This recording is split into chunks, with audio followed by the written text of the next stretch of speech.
The late afternoon sun stretched long shadows across Willow Creek estates, painting the identical beige houses in warm gold. I stood at our kitchen window, watching my wife Elena trim the edges of our front lawn with quiet precision. It was the kind of peaceful moment that made moving here feel worth it, until it wasn't. My name is Marcus Reed. 2 years ago, Elena and I bought our first home in this planned community outside Raleigh, North Carolina. We were drawn by the tree-lined streets, the community pool, and the promise of stability for our young daughter Lila. What we didn't fully understand was the iron grip of the Willow Creek Homeowners Association. At the center of that grip was Patricia Langford. Everyone called her Pat, but behind her back, the whispers had already turned her into HOA Karen. She was the association president, a woman in her late 50s with sharp cheekbones, perfectly coiffed ash-blonde hair, and an unyielding belief that rules were more important than people. The trouble started on a Tuesday. Elena had planted a small border of lavender along our driveway. Nothing wild, just neat clusters that bloomed purple and filled the air with calm fragrance. She did it to soften the harsh lines of the HOA-approved landscaping. 2 days later, a bright yellow violation notice appeared on our door. Fine. $675 for unauthorized plantings in violation of Section 4.2 of the Architectural Guidelines. Elena read it twice, then laughed in disbelief. They're flowers, Marcus. Not a shed or a political sign. I suggested paying it to keep the peace. She refused. I'm not giving them money for breathing, she said. Her voice was steady, the same tone she used in her work as a community mediator. This isn't about the lavender. It's about control. The next week brought a second notice, then a third. Late fees stacked. Pat Langford began driving by our house slowly in her white SUV, clipboard in hand. Neighbors started avoiding eye contact at the mailbox cluster. Then came the morning that changed everything. I was at work when Elena called. Her voice was tight but controlled. She called the police, Marcus. They're on their way. I drove home faster than I should have. When I pulled into the driveway, 2 sheriff's cruisers were parked at the curb. Elena stood on our porch with her arms crossed, Lila safely inside watching cartoons. Pat Langford stood on the sidewalk in a pastel cardigan, gesturing wildly toward our lavender border.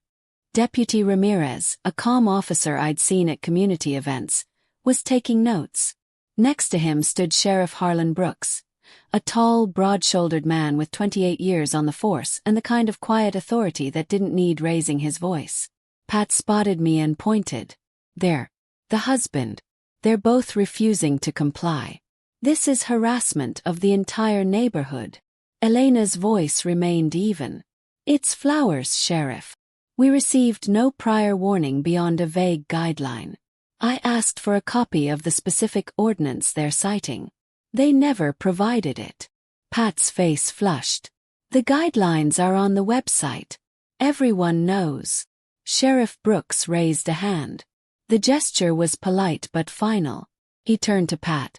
Ma'am, before we proceed, I need you to show me the ordinance. The words landed like a quiet thunderclap. Then the sheriff asked her for ord. Pat blinked. Excuse me. The ordinance, Sheriff Brooks repeated, his tone patient but firm. Section 4.2, you said. I'd like to see the exact language that authorizes a $675 fine for decorative plants. Please provide the documented rule. Pat reached into her folder and pulled out a printed page. Her hands trembled slightly as she handed it over. The sheriff scanned it, then looked up. This is a summary, ma'am. Not the full ordinance. Where is the original recorded document approved by the county and filed with the association's governing papers? A long silence stretched across the lawn. Neighbors began drifting to their windows. Someone's dog barked in the distance. The cinematic weight of the moment felt almost staged, like the camera had pulled back to reveal the entire street watching. Pat straightened her cardigan. It's been the rule for years. The board voted on it. Sheriff Brooks didn't raise his voice. Mrs. Langford, I've responded to dozens of HOA calls. Most are minor disputes. But when fines reach this level and police are called over vegetation, I have to verify the legal foundation. Show me the ordinance. It's in the digital portal, Pat stammered. Show me now, please. Elena and I exchanged a glance. In that moment I saw the shift, the story turning. What followed was not a dramatic arrest or shouting match. It was slower, more methodical, and far more devastating. Sheriff Brooks asked Pat to pull up the association's official records on her tablet. As she fumbled with the login, he asked simple questions that exposed cracks. How many similar fines had been issued in the past 12 months? Why was the penalty amount exactly $675? Had the board followed state requirements for notifying homeowners before enforcement? Pat's answers grew shorter. Her confidence cracked. I later learned the full scope through public records and quiet conversations with other neighbors. Pat had been running the HOA like a personal fiefdom for nearly a decade. Fines were inconsistently applied, lenient for her friends, aggressive toward newcomers. Association funds had irregularities. The architectural guidelines she quoted so confidently had never been properly updated or recorded after a 2019 county revision. The lavender was simply the spark. Over the next few weeks, the story unfolded like chapters in a quiet documentary. Chapter 2. The Paper Trail. Elena refused to pay the fine. Instead, she filed a formal dispute with the HOA board and copied the county clerk. I supported her fully, though I worried about retaliation. We attended the next board meeting together. The community room was packed. Pat sat at the head table, flanked by her usual allies. When our case came up, she launched into a prepared statement about maintaining property values and protecting the aesthetic integrity of Willow Creek. Elena stood. She spoke without notes, her voice carrying clearly. I love this neighborhood. I want it to be beautiful. But beauty shouldn't come with threats and unaffordable penalties. Show us the exact ordinance that justifies this fine. Not a summary. The real one. The room murmured. Pat's face tightened. Sheriff Brooks wasn't there that night, but his earlier request had already set events in motion. A quiet investigation began. Not dramatic raids, just requests for documents. State law required HOAs to maintain transparent records. Willow Creek's were incomplete.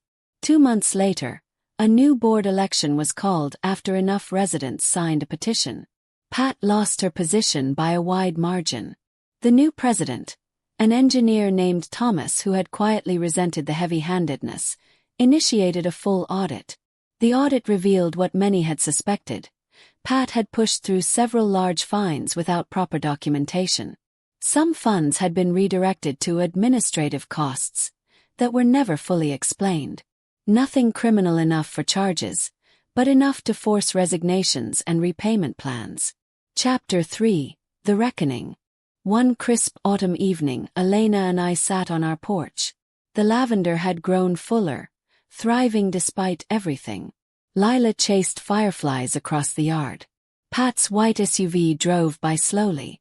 She didn't stop. For the first time, she didn't stare. The sheriff's department closed their inquiry with a polite letter stating no further action was needed on the original call, but they recommended the HOA update its governing documents to comply with state law. We received a formal notice from the new board. The $675 fine was voided. An apology was issued. Not personal but official. I asked Elena if she regretted standing her ground. She smiled, watching Lila. Rules matter. But so do people. When rules become weapons, someone has to say no. The neighborhood changed after that. Not dramatically. Willow Creek still had its guidelines, but conversations at block parties grew warmer. People shared stories of other overreaches they'd stayed silent about. A new culture of reasonable enforcement took root. Epilogue. 6 months later, I stood at the same kitchen window. Elena was outside again, this time helping Lila plant daffodil bulbs. The lavender border remained, a quiet testament. I thought about how a single refusal, backed by calm persistence and the right questions, had shifted the balance. Sheriff Brooks asking for the ordinance wasn't theatrical justice. It was procedural accountability, the kind that matters in everyday life. Pat Langford still lives in Willow Creek. She keeps to herself now. Occasionally I see her walking her dog, head down. I don't feel triumph when I see her. Just the quiet satisfaction that the system, when prodded correctly, can correct itself. Our home is still beige on the outside. But inside, and in the small choices we make on our property, it feels more like ours. The lavender blooms every spring. Stronger each year,